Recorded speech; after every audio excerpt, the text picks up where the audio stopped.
Hello everyone and welcome back to my channel Campus Darshan. आज की इस वीडियो में हम बात करने वाले हैं कॉमर्स स्टूडेंट्स के लिए इंडिया के number 1 college Shri Ram college of commerce के बारे में। तो अगर आप किसी भी क्लास 12th के कॉमर्स स्टूडेंट से पूछोगे कि तुम्हारा ड्रीम कॉलेज कौन सा है, और अगर वो SRCC नहीं बताता, कोई और कॉलेज बताता है, तो या तो उसे SRCC के बारे में पूरी इन्फॉर्मेशन पता नहीं है, उसने SRCC के बारे में ठीक से जाना नहीं है, या फिर वो आपसे झूठ बोल रहा है। तो हाइप क्रिएट करने की बात नहीं है, जो चीज़ एक्चुअली में है वही बात करेंगे। सो यार बस इस वीडियो को स्टार्ट करते हैं। बट स्टार्ट करने से पहले एक चीज़ बोलूँगी कि इस चैनल को सब्सक्राइब करना बिल्कुल मत भूलना। तो Shri Ram college of commerce की हिस्ट्री अभी आपके लिए इम्पॉर्टेंट नहीं है। जब आपका एडमिशन हो जाएगा, आपके पास पूरे 3 साल होंगे हिस्ट्री को जानने के लिए, किसने फाउंड किया, कब फाउंड हुआ। तो अभी जो चीज़ें इंपॉर्टेंट है उनके बारे में बात कर लेते हैं। रैंकिंग्स की अगर बात करी जाए तो NIRF की 2020 में इसे all over the India 12th rank मिली है, सभी कोर्सेज़ को देखते हुए, चाहे वो साइंस हो गया चाहे वो आर्ट्स हो गया। बट अगर कॉमर्स की बात करी जाए तो नंबर 1 कॉलेज है। और इस वीडियो में हम सभी चीज़ों के बारे में बात करने वाले हैं जो कि आपके लिए जाननी ज़रूरी है, चाहे वो कोर्स हुआ, एलिजिबिलिटी क्राइटेरिया हुआ, जो कि बहुत ज़्यादा इंपॉर्टेंट है। स्टूडेंट्स बहुत ज़्यादा कंफ्यूज रहते हैं कि बेस्ट 4 कैसे निकालें, हम एलिजिबल हैं या नहीं हैं। तो वीडियो के लास्ट में इस चीज़ को बताऊंगी एंड आपको एक टिप दूंगी, तो वीडियो को लास्ट तक ज़रूर देखना। हॉस्टल हो गया, फैकल्टी हो गई एंड बहुत सारी चीज़ें। तो जी चलिए वीडियो को शुरू करते हैं कोर्सेज से। तो SRCC 5 कोर्स प्रोवाइड कराता है, 2 under graduate course and 3 post graduate course in commerce, economics and business. अगर बात करी जाए अंडर ग्रेजुएट कोर्स की तो वो हैं BCom honours and BA honours economics. आप पोस्ट ग्रेजुएट कोर्स में masters in commerce, MA economics and एक दूसरा कोर्स है वो है PG diploma in global business operation. साथ में कॉलेज में 8 डिपार्टमेंट्स हैं which includes disciplines of commerce, English, Hindi, economics, maths, pol science, CS and physical education, जो कि आप इनके साथ में पढ़ते हैं। अगर एडमिशन्स की बात करी जाए, इन साथ में कट ऑफ के बारे में बात करी जाए, तो अंडर ग्रेजुएट में जैसे नॉर्मली इस बार तो CET की बात चल रही है जैसे, बट अभी उसकी कंफर्मेशन नहीं है। बट इससे पहले तक एंड होपफुली इस बार भी मेरिट बेसिस पे एडमिशन होता है। नॉर्मली DU का एक साथ ही फॉर्म फिल होता है, वो ही SRCC में ही आपको एडमिशन दिलाता है, तो सेम रहता है। और अगर मास्टर्स की बात करी जाए तो उसके लिए आपका एंट्रेंस एग्ज़ाम रहता है, जिसके थ्रू आपको एडमिशन मिलता है। अब बेस्ट कॉलेज है तो ऑब्वियसली कट ऑफ काफ़ी ज़्यादा हाई जाएगी। कट ऑफ में मैं एक मिथ को दूर कर देती हूँ, जैसे कि क्लास 12th में आपकी परसेंटेज 5 सब्जेक्ट्स के बेसिस पे निकाली जाती है, तो DU में एडमिशन 5 सब्जेक्ट के बेसिस पे नहीं मिलता, बेस्ट 4 कैलकुलेट करने होते हैं आपको। अब बेस्ट 4 मैं वीडियो के एंड में बताने वाली हूँ, तो वीडियो को एंड तक देखिएगा। तो अगर बेस्ट 4 की बात करी जाए तो कट ऑफ 98 के अबव ही जाती है, अगर मैं जनरल कैटेगरी की बात करूँ तो। इसके बाद बात कर लेते हैं नोटेबल एल्यूमिनाइज की, क्योंकि ये जानना ज़रूरी है कि आपसे पहले जिन बच्चों ने एडमिशन लिया है वो किस लेवल तक पहुँचे हैं।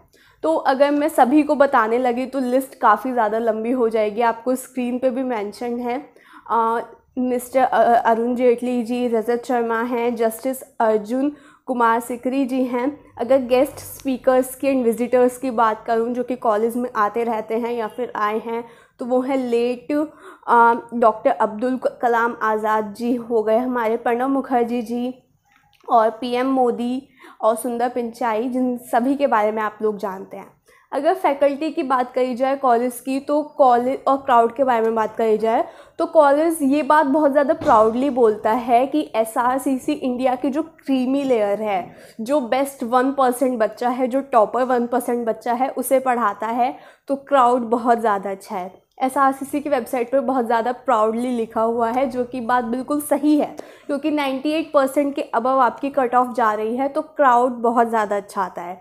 साथ में फेस्ट की अगर बात करी जाए तो उसमें भी क्राउड बहुत अच्छा रहता है।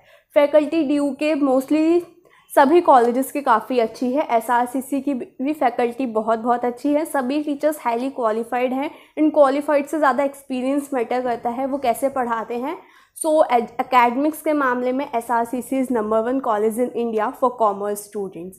इसके बाद अगर इंफ्रास्ट्रक्चर की बात करूँ तो यार नंबर 1 कॉलेज है तो इंफ्रास्ट्रक्चर ऐसे डिस्कस करने की नीड नहीं है, बस वीडियो को लंबा करना होगा। एसी क्लासरूम्स, ऑडी और बट जो कॉलेज की जो स्पेशल बात जो मुझे लगी वो है विजुअली चैलेंज जो स्टूडेंट्स हैं उनके लिए लाइब्रेरी में अलग यूनिट है। साथ में जो डिफरेंटली एबल्ड स्टूडेंट्स हैं उनके लिए फ्रेंडली कैंपस है, वॉशरूम्स एंड रैम्प्स वगैरह आपको मिलेंगे। तो उन स्टूडेंट्स के लिए जैसे काफ़ी सारे कॉलेजेस ध्यान नहीं देते, but SRCC is not one of them. तो अगर उसके बाद बात करी जाए एक्सपोजर की, तो सबसे पहले फेस्ट की बात कर लेते हैं, क्रॉस रोड्स के बारे में। जैसे कि नॉर्मल कोई भी कॉलेज है तो उसके फेस्ट का बजट आपका 20 लाख तक रहता है, जो कि एवरेज है। एसआरसीसी के फेस्ट का बजट जाता है 1 CR। बच्चे मार्केट से खुद पैसे लेते हैं, स्पॉन्सर्स को इकट्ठा करते हैं, तो बच्चों को वो मार्केटिंग स्किल्स आती है, इंटेलेक्चुअल्स वो बनते हैं, उन्हें चीज़ों को हैंडल करना आता है, क्योंकि बच्चे ही ये फेस्ट वगैरह की चीज़ें हैंडल कर रहे होते हैं।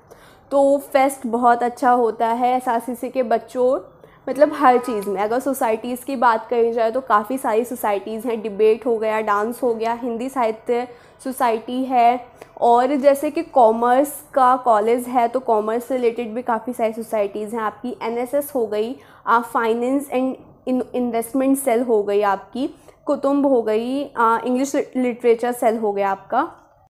अगर मैं फ़ीस स्ट्रक्चर के बारे में बात करूं तो अंडर ग्रेजुएट कोर्सेज़ में आपकी जो फ़ीस है अनरिज़र्व्ड स्टूडेंट्स के लिए या 15,000 आपकी फ़ीस रहती है। अगर आप एससी या एसटी कैटेगरी से बिलोंग करते हैं तो आपकी फ़ीस है 14,905 रुपीज़, 95 रुपीज़ कम किए इन्होंने। बट अगर आप PWD कैटेगरी के स्टूडेंट हैं तो आपकी 1 साल की फ़ीस है 75 रुपीज़। जी हाँ, वो भी एसआरसीसी जैसे कॉलेज की। तो हाँ, कॉलेज काफ़ी सोचता है, काफ़ी अच्छा कॉलेज है। अब हॉस्टल के बारे में बात कर लेते हैं। अगर आप आउट ऑफ दिल्ली के स्टूडेंट हो तो हॉस्टल फैसिलिटी या फिर पीजी वगैरह आपको लेना है तो गर्ल्स और बॉयज़ दोनों के लिए हॉस्टल फैसिलिटीज़ अवेलेबल है। बॉयज़ हॉस्टल में 145 सीट्स हैं, गर्ल्स हॉस्टल में 53 सीट्स अवेलेबल हैं। एंड यू वॉन्ट बिलीव, मतलब हॉस्टल की जो हमारे दिमाग में इमेज रहती है कि बहुत बोरिंग सा होगा, बहुत डल से रूम्स होंगे, बहुत छोटे रूम्स होंगे, ऐसा बिल्कुल नहीं है। कॉलेज जितना अच्छा है उसी के अकॉर्डिंग हॉस्टल हैं। Well hygiene, maintain, spacious rooms है। कॉमन एरिया में आपको LED TV, होम थिएटर मिल जाएगा, कैरम बोर्ड हो गया, टेबल टेनिस हो गए, ऐसे काफ़ी सारे गेम्स मिल जाएंगे। एंड हाँ, आपको घर वाली फीलिंग आएगी कुछ रूल्स एंड रेगुलेशंस के साथ। सो एसआरसीसी की लास्ट ईयर की प्रोस्पेक्टस पे जब मैंने नज़र डाली तो कुछ इंपॉर्टेंट चीज़ें लगी जो कि इस वीडियो में ऐड होनी चाहिए। अगर मैं सीट्स के बारे में बात करूं कि टोटल कितने स्टूडेंट्स के लिए सीट है, कितने बच्चों का एडमिशन होता है, तो 2020 में बीकॉम ऑनर्स में अनरिजर्व्ड में जो सीट्स रही हैं वो 253 थी और इको ऑनर्स में थी 63। जो समरी है। अब इसके बाद प्लेसमेंट्स के बारे में बात कर लेते हैं। तो एसआरसीसी की वेबसाइट पे आप डिटेल्ड में जान सकते हैं कि क्या प्लेसमेंट्स रही हैं कॉलेज की। ओवरव्यू में बता देती हूँ। इन ईयर 2019 to 20 120 रिक्रूटर्स आए हैं, 120 कंपनीज़ आई हैं, 500 प्लस बच्चों को प्लेसमेंट्स मिली हैं जिनकी ग्रॉस वैल्यू रही है 23.03 करोड़। काफ़ी सारी कंपनीज़ हैं, चाहे वो गूगल हो गया, विप्रो हो गया, जोमेटो हो गया, BCG हो गया, ICICI बैंक हो गया। बहुत सारी कंपनीज़ इंटर्नशिप्स के लिए भी आई हैं, आपको स्क्रीन पे विजिबल्स हैं। तो ऐसा नहीं है कि लॉकडाउन की वजह से, कोरोना की वजह से प्लेसमेंट्स नहीं गई, काफ़ी अच्छे पैकेज गए हैं कॉलेज की तरफ से।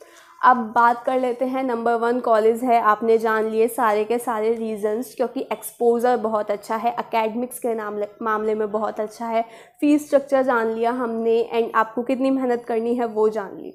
अब जान लेते हैं एलिजिबिलिटी क्राइटेरिया, बेस्ट 4 कैसे निकालना है वो चीज़ें, क्योंकि इस पार्ट पे ना बच्चे बहुत ज़्यादा कन्फ्यूज़ रहते हैं।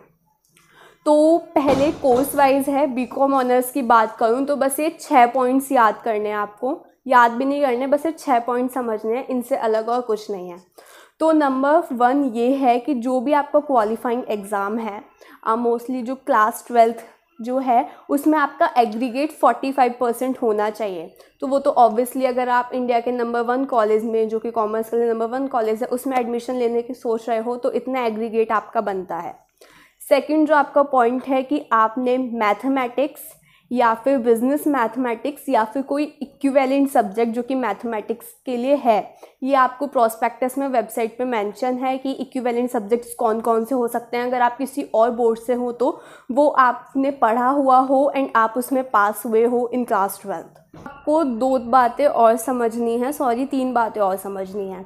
जो बेस्ट 4 निकालना होता है उसमें क्या होता है, एक आपकी लैंग्वेज होगी हिंदी या इंग्लिश, प्लस आप क्या क्या सब्जेक्ट्स जो बोलते हैं बीकॉम ऑनर्स के लिए आप ऐड कर सकते हो, वो है combination of best 3 among maths हो गई, आपकी मैथमेटिक्स हो गई, अकाउंटेंसी हो गई, इकोनॉमिक्स हो गई या फिर बीएसटी हो गई / कॉमर्स।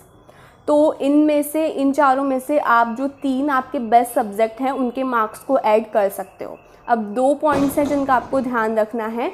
अगर आप इन चारों के अलावा कोई और सब्जेक्ट के मार्क्स ऐड करते हो लिस्ट बी से, लिस्ट बी मेंशन है यहाँ पे, तो आपको 1% का डिडक्शन फेस करना पड़ेगा। जी हाँ, और अगर एक और पॉइंट जो आपको याद रखना है, लिस्ट ए में बेसिकली लैंग्वेज सब्जेक्ट होते हैं, लिस्ट बी में आपके इलेक्टिव सब्जेक्ट्स होते हैं। तो अगर आप कोई सब्जेक्ट ऐड करते हो जो ना कि लिस्ट ए का पार्ट है ना ही लिस्ट बी का पार्ट है, तो आपकी 2.5% का डिडक्शन होगा। तो ये थे सारी एलिजिबिलिटी क्राइटेरिया और बेस्ट 4 का क्राइटेरिया जो कि आपको याद रखना है फॉर बीकॉम ऑनर्स। अब बात कर लेते हैं बी ऑनर्स इकोनॉमिक्स प्रोग्राम की। तो पहला सेम है, 45% का एग्रीगेट आपका क्लास 12th में। मैथ्स आपने पढ़ी होनी चाहिए, मैथमेटिक्स आपकी पढ़ी हुई होनी चाहिए एंड आप उसमें पास होने चाहिए। उसके बाद अगर बात कही जाए तो बेस्ट 4 कैसे निकालेगा उसके बारे में बात कर लेते हैं। एक आपकी लैंग्वेज रहती है, बाकी 3 आपके बेस्ट एकेडमिक या फिर इलेक्टिव सब्जेक्ट्स आपके रहेंगे। तो अगर बीए ऑनर्स के जितने भी कोर्सेज़ हैं, अगर आपने कंसर्न कोर्स के मार्क्स, कंसर्न सब्जेक्ट के मार्क्स अगर आपने ऐड नहीं किए तो आपके 2.5% का डिडक्शन होता है। जैसे अगर आप इको ऑनर्स में एडमिशन लेना चाहते हो तो अगर आपने इकोनॉमिक्स के मार्क्स ऐड नहीं किए तो आपको 2.5% का डिडक्शन फेस करना पड़ेगा। एक तो आपकी लैंग्वेज रहेगी ही, उसके अलावा जो बेस्ट 3 होते हैं उनमें अगर आपने लिस्ट ए या लिस्ट बी से अलग कोई सब्जेक्ट ऐड किया है तो आपको वहाँ पे 2.5% का डिडक्शन फेस करना पड़ सकता है। तो स्क्रीन पे ये आपको दिख रहे हैं, आप इनका स्क्रीनशॉट ले लीजिए, ये आपके एडमिशन के टाइम पे काम आने वाले हैं और डिटेल्ड वीडियो मैं बहुत जल्द डालने वाली हूँ। सो या that's it for today's video. Hopefully आपको सभी जो बेसिक इन्फॉर्मेशन है जो भी आपके लिए जाननी ज़रूरी थी वो आपको मिल चुकी है। एंड अगर आप ये वीडियो यहाँ तक देख चुके हैं तो इस चैनल को सब्सक्राइब करना बिल्कुल मत भूलना और मुझे कमेंट सेक्शन में ज़रूर बताना कि वीडियो कैसी लगी। You can also follow me on Instagram, link आपको डिस्क्रिप्शन बॉक्स में मिल जाएगा। Thank you.